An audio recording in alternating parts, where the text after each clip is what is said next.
ప్రభు నామమున మీకు వందనాలండి. మన జీవితంలో మనము ఎక్కువగా దేని గురించి ఆలోచిస్తున్నాము?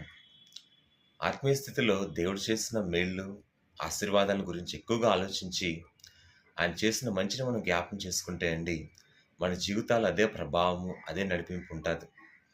అంతేగాని దేవుడు నాకేం చేయలేదు, నేను ఏమి పొందుకోవట్లేదు, నా జీవితంలో నాకేదీ లేదు అని నిరాశపరిచే బాణాన్ని సాతానుగాడు సంధిస్తాడు మన మీద.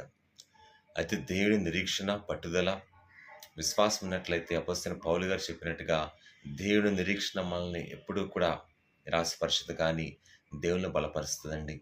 ఆ రీతిగా మనం ఉన్నప్పుడు దేవునిలో బహుగా వర్ధిల్లుతాం. అందుకనే మరి విలియం కేరీ అనే భక్తులు ఏమన్నారంటే, కౌంట్ యువర్ బ్లెస్సింగ్స్. మన యొక్క దీవెనలు మనం ప్రతిరోజు జ్ఞాపకం చేసుకోవాలంట. వాటిని మనము పదే పదే మనము తలంచుకుంటే, అలాగ వాటిని ధ్యానించడం ద్వారా గొప్ప బలం మనకి వస్తదండి. ఆమేన్.